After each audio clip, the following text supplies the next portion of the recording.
from all around your lawn. I'm here to tell you how football is strong. We're the best. Bounce the ball. We could talk about who won best and fair. Oh no, we don't know. Good morning and welcome back to the GDFL Netball Show. We'll have a look at the A-grade game today, which I know that last time it's Werribee Centrals versus Bellpost Hill. They met last week in the elimination final and Werribee won by 19 goals. Yep, 19. Yeah, look, another game that I think is going to be, don't think it'll be that big a margin this time. I think it's going to be very interesting, and as we did talk about whether Nonu plays B grade or A grade, because both Bellpost Hill teams are playing, whether that could make a difference. Yeah, she'll Nonu will play A grade. Yep.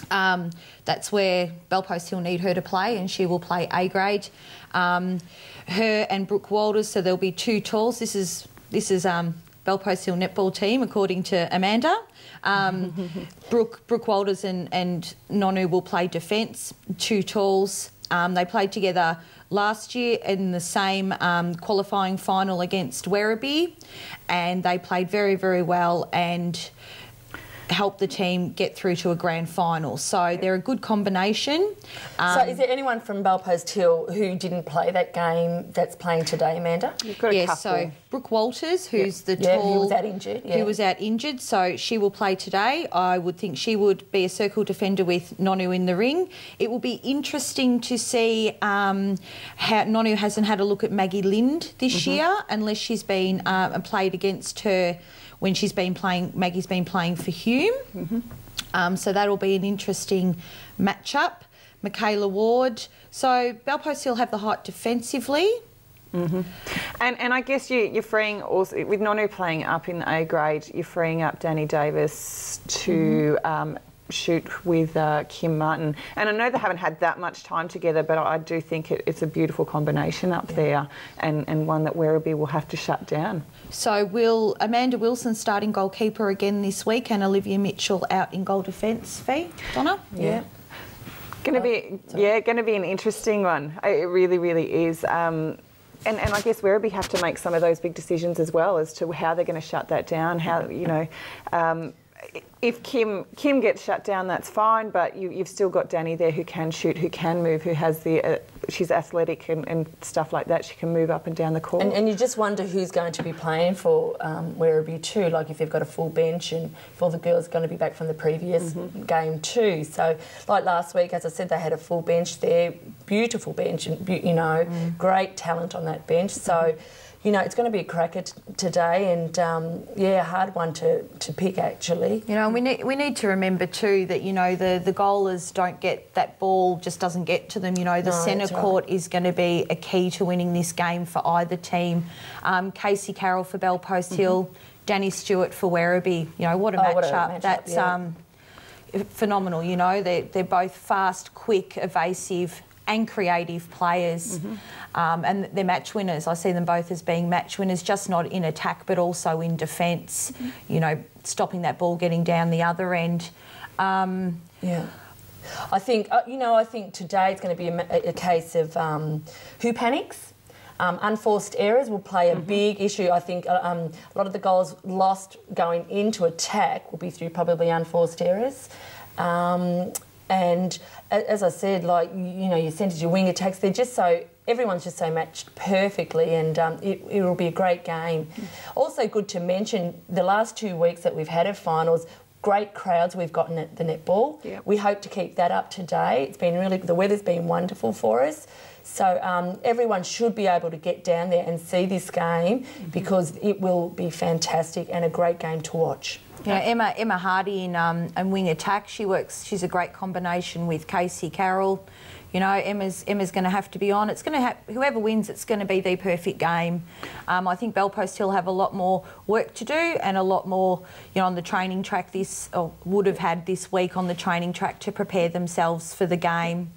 This is a similar situation that Bellpost Hill were in last year, Amanda. They did end up beating Werribee Centrals and knocked them out of the grand final, and then they played the Winchelsea team, and I think that wasn't expected.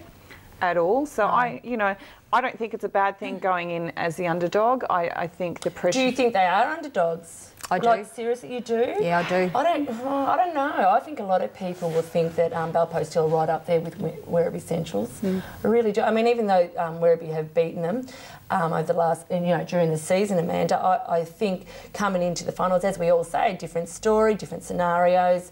And I think everyone's matched perfectly. It's really hard to pick between the two. If you were to ask Terry Corey, he'd say that this is all part of his master plan. The loss last week was, that's what happened last year, and I think it was an 18-goal loss last year, and, it's all part of his master plan, so maybe the loss, it'll make them hungrier. And you've just let that out of the bag now, Amanda, so now it's no plan anymore.